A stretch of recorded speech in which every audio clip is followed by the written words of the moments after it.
Hi, thanks for watching and welcome back to another episode of Heart Peak Outdoors. My name's Trey Dubard, and for the last several years I've been chasing a childhood dream. I'm about to hit the public woods of North Mississippi to continue chasing that dream right now. However, the video you're about to watch contains the legal and ethical harvest of a wild game animal. As such, viewer discretion is advised. Again, thank you for watching. If you want to see more of my hunts, this one included, please like, subscribe, and comment, and yada yada, all that jazz. Thank you for watching, and I really hope you enjoy the show.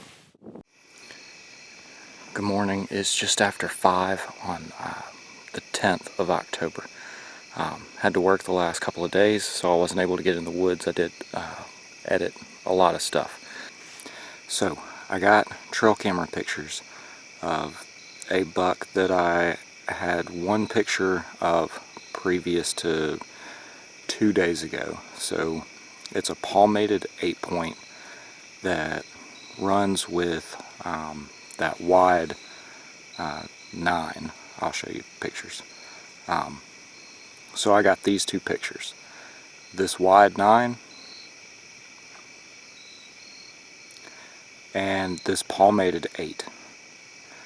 I recently picked those deer back up a couple of days ago on trail camera, and the palmated 8 isn't looking too hot. Here's the deer 2 days ago. I don't know if it's a trick of shadows or what, but that deer looks like it's lost a ton of weight. And there's no reason for that other than some kind of sickness. And I want to get it tested for CWD, so I'm pushing back into these deer, into that deer's core area, where I think he is living right now. It's basically ridgetop bedding. At the base of the ridge there's water and food. Like that lush food plot that I worked on all summer, basically. And some corn, because you know, if you're gonna do deer hunting in private land Mississippi, your neighbors are doing corn, you better do it too if it's legal, and this year it is. I've got the perfect wind for it. It's finally a wind. It's blowing out of the south, so I'm going to be running that ridge down from the north and getting as tight on him as I can and hope for the best. Basically, I've got a good wind as long as I don't pass him on this ridge. If I can find the right tree, stop at the right point, and get in his bubble, I've got a good shot at this deer. It's as high hopes as I've had all year. So I'm going to get back here and get up a tree, because clock's ticking. It's just now breaking light.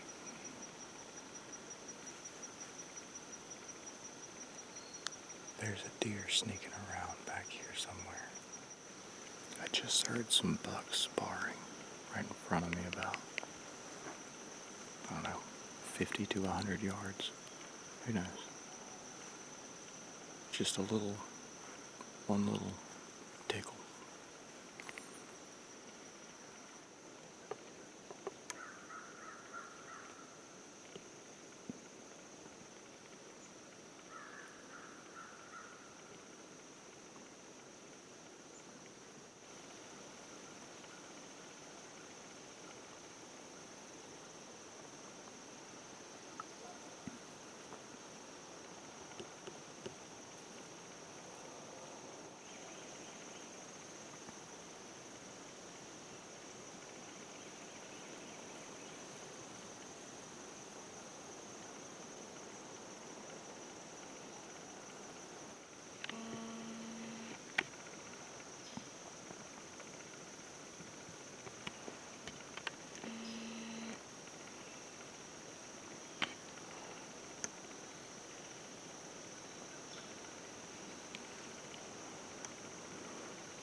chase around.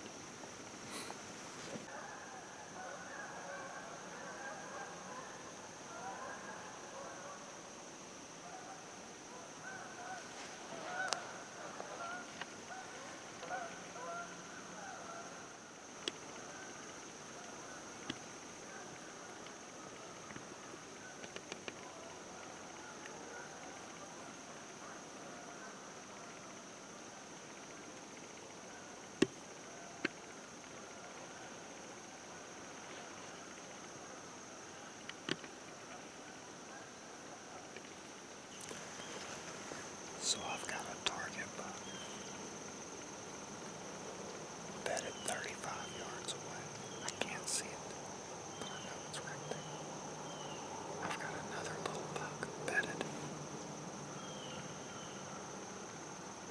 25 yards away. Pretty sure that wide framed 8 with the kicker is right down here.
just in case something cool happens. Just in case something more cool than what is happening happens. Because this is cool.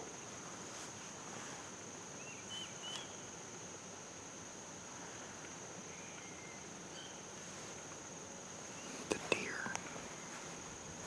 on that background screen is right over there. Like right there.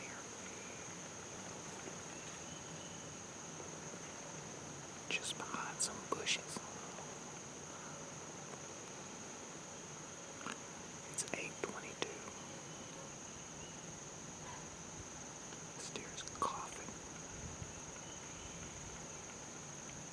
Sleeps for like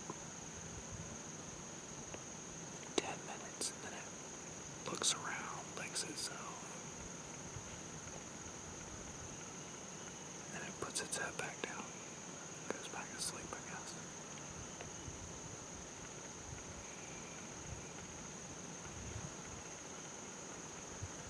Go B-roll, go B-roll, go.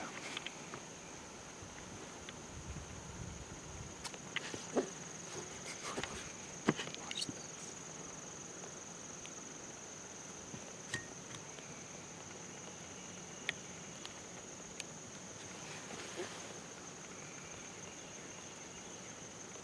They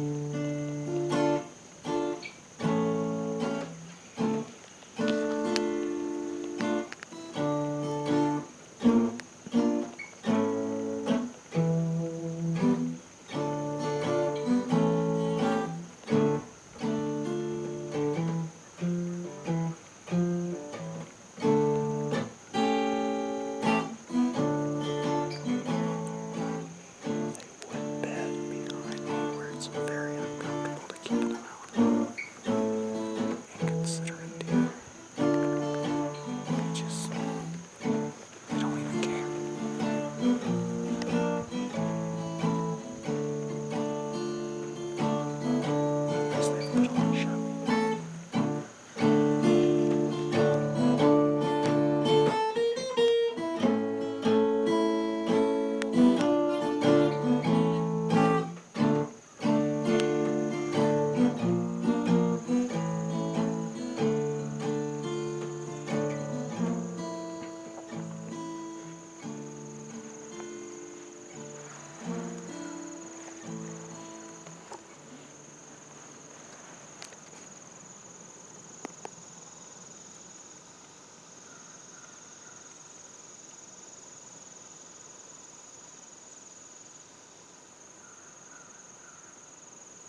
has me all twisted up.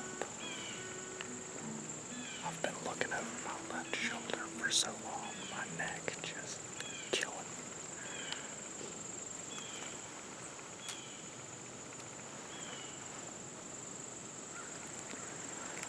I got drawn on him,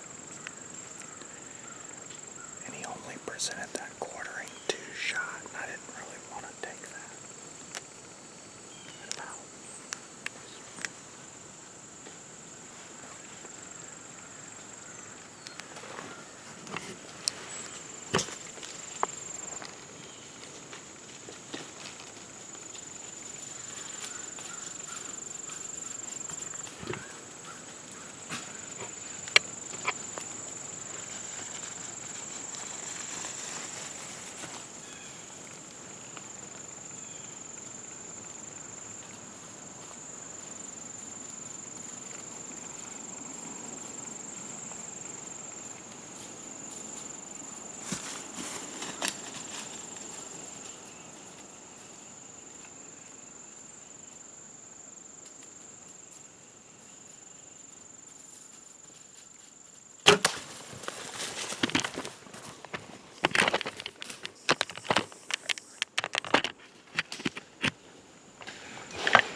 I'll take that quartering 2 shot at 5 yards.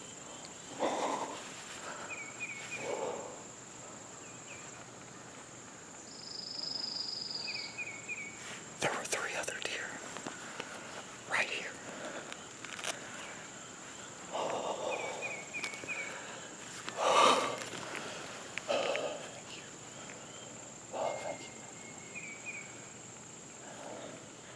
I heard him crash right back here.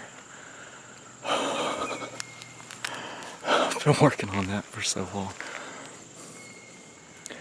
I got great penetration. I didn't even really aim.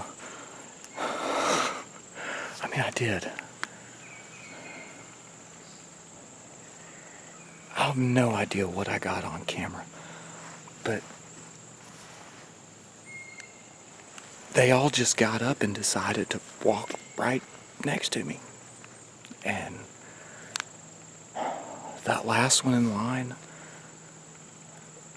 I drew on him, and he was standing directly facing me behind a pine tree.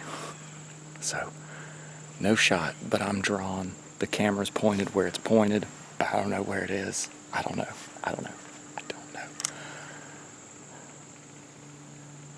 I got really good penetration. But that last buck in line spooked. Like, saw me and spooked just a little bit.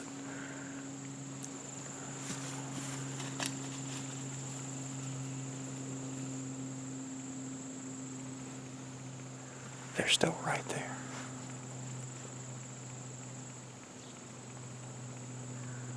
Out of sight. Anyway, that last buck spooked a little bit, and that caused him to turn and come quartering 2, and I was like, well, okay. At 5 yards, I'm going to punch through that shoulder. I'm shooting 535 grain arrows with 75 grains up front.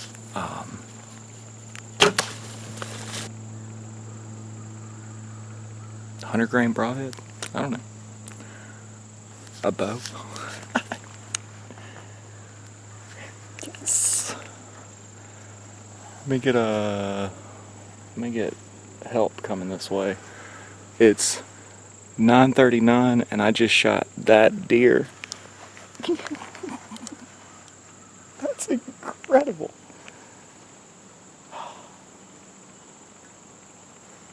He's been bedded down there for, I don't know, a while. I've been watching him for a while. Now I'm really glad I didn't take that shot. Quartering 2 at, I don't know, 20 yards.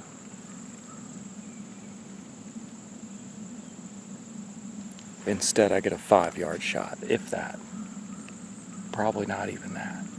He was right there. I'm gonna call for some help.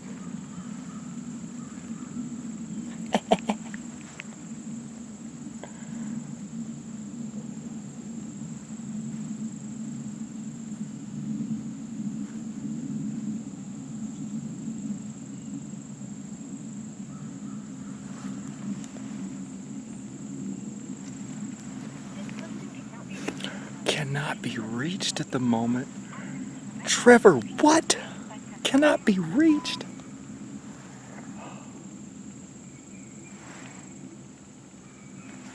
I'm gonna make some phone calls and get out of this tree and ease on out of here and come back here in just a little bit. There is no need to give this deer much time. I did not see him go down, so I'm going to give him some time. However, I saw the penetration and I saw the shot placement and heard it. I'm pretty sure I got a pass, not a full pass through, but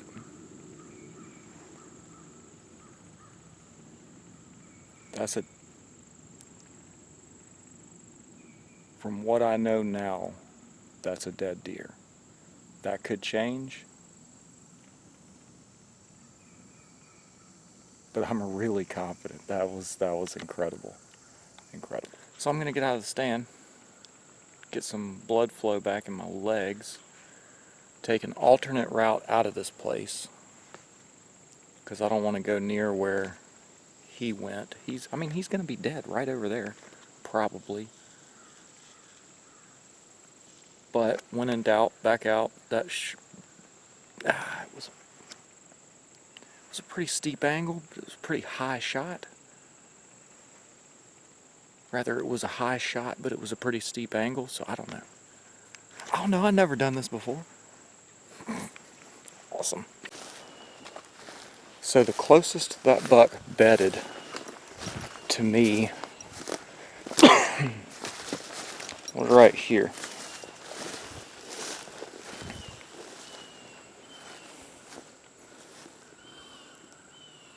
He was in this bed, and I was in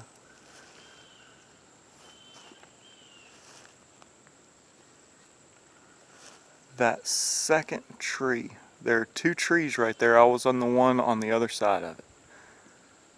So 25 yards right here. There's a fresh buck bed right there. Oh, yummy. And so you've got super fresh poop, pretty dang fresh poop, and not real fresh poop at all. So they've been using these beds. This is the spot. Alright, I can't find blood within the first 10 or 12 feet. So I'm going to go for help. Mainly, I'm going to go give this deer time, is what I'm going to do. And come back and look for blood in a little bit. I love morning hunts for that reason. You have like all day with daylight to find the deer. So I'm going to pack my yard sale up and head to the house.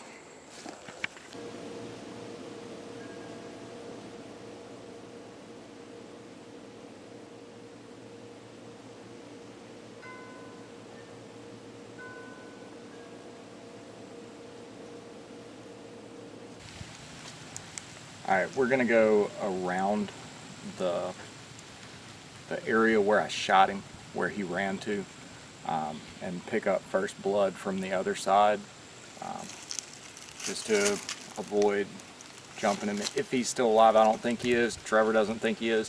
We've got Trevor behind the camera. We just watched the shot. Looking pretty good. Let's go recover a deer.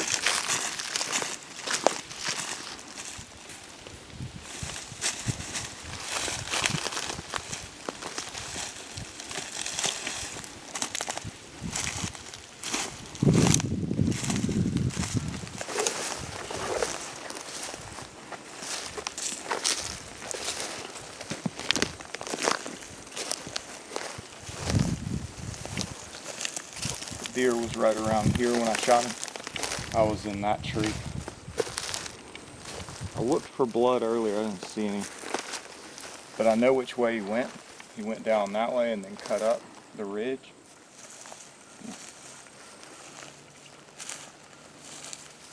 He went this way.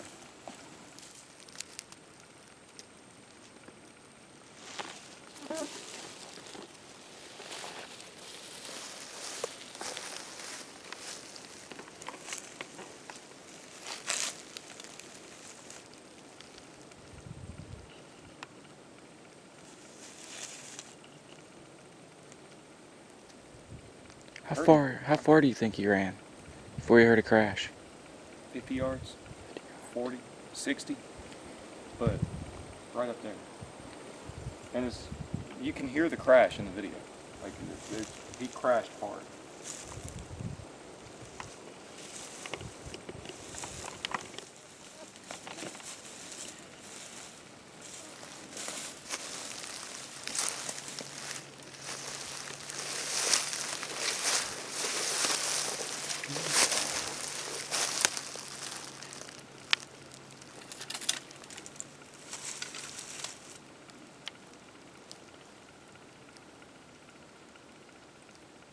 Some of an arrow anyway.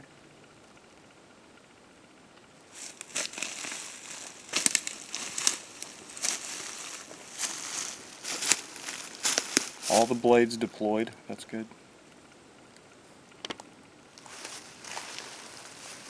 Smells like blood. It's a bloody arrow. That's what fire ants on it. See it.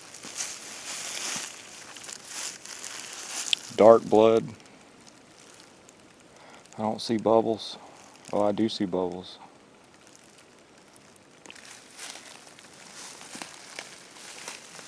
Nice. Cool. So that was laying right here. Yeah. Like that.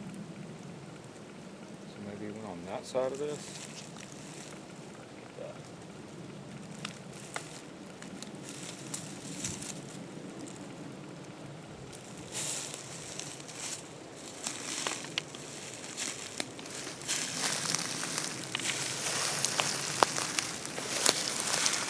First blood. Just that little speck on a leaf. Yeah. And that. Yep. Starting to bleed.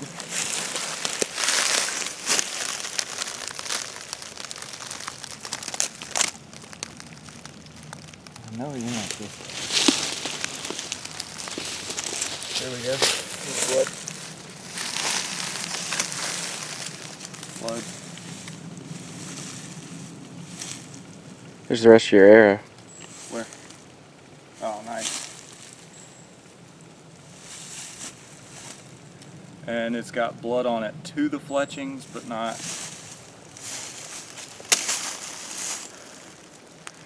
past. That's the number one arrow, and it was the number one arrow.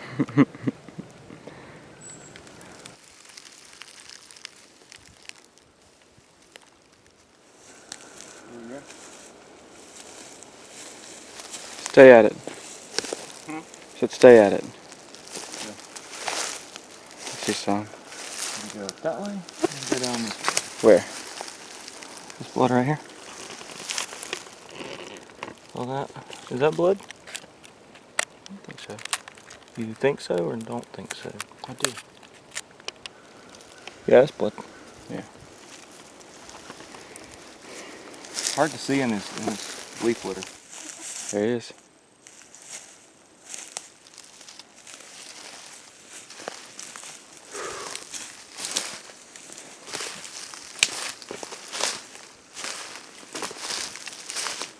Told you I heard him crash over here. Yeah. Told you.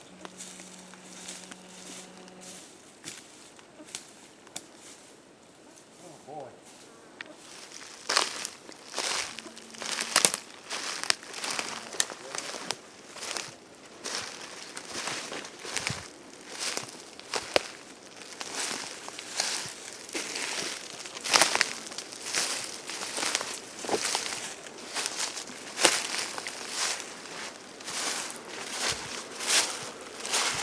The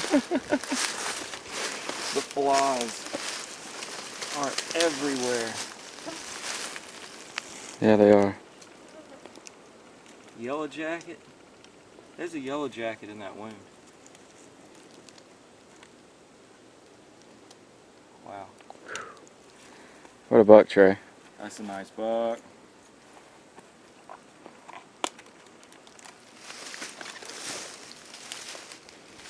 I gotta cut him out. He's tied up.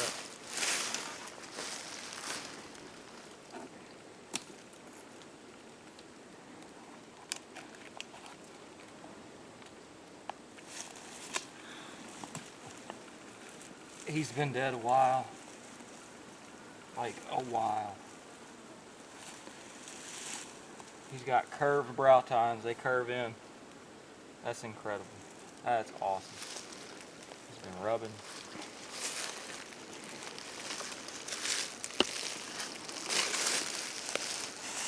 Let's get him out of the flies and get him cleaned up. We found the deer. Nice.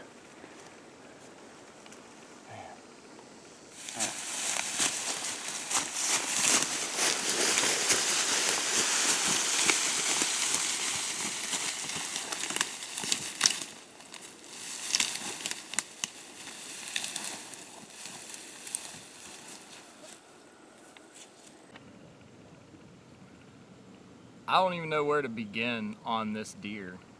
That was a fantastic hunt. It was more than I could ever have hoped for as far as a first deer with a bow. I guess you start with the beginning. I got pictures of this deer in velvet on September 6th, and then he disappeared for a month.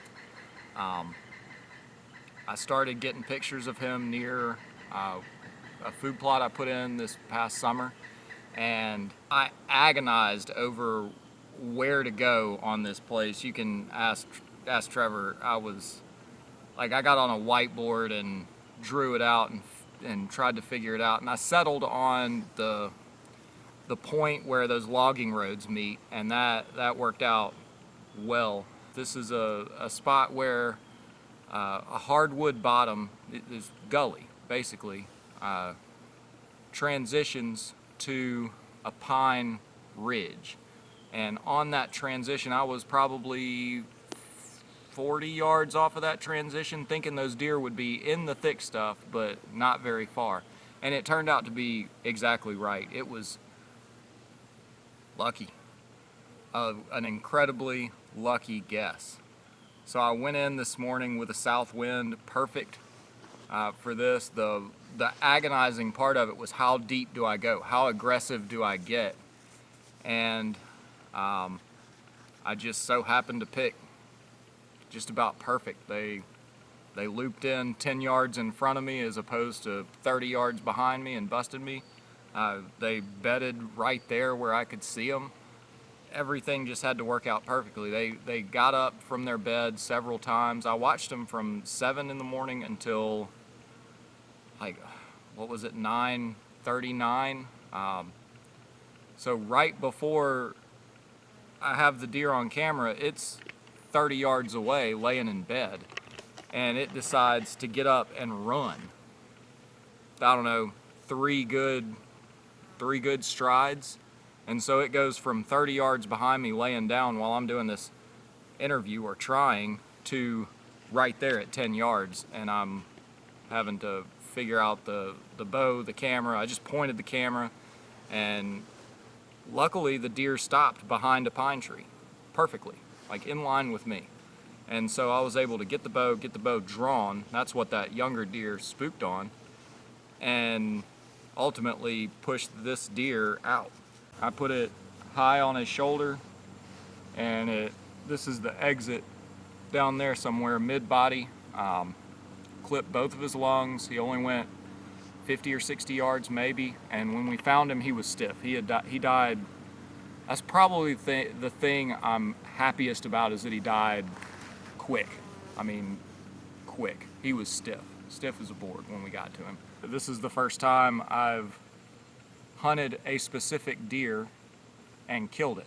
It was this deer or that palmated 8, pretty much, were the only 2 deer I was after this early season. They're the only 2 deer that are living on the farm, and this is the biggest one. Not the oldest one. I think this is a 3.5-year-old deer. We've had 2 years of good rain, and that's something I haven't seen in my adult life. It's been drought after drought after drought after drought. 1 good rain year, drought, drought, drought, drought, and now 2 good solid rain years. And I think this is the most well-fed, healthiest 3.5-year-old deer I've ever seen out there. And so I mistook it for a 4.5-year-old probably because of the rack, because I'm dumb. But still, I'm incredibly pleased with this deer. I couldn't be happier. This is what some people might call a quality deer, you know? Like, he's a deer of quality. He's well-mannered, he's polite. I mean, look at him. He's a nice deer. Thank you for watching Heart Peak Outdoors. Until our next adventure, I'm Trey. I'll see you in the woods. I like that blade out here. It's cool. That'll score. That's an H.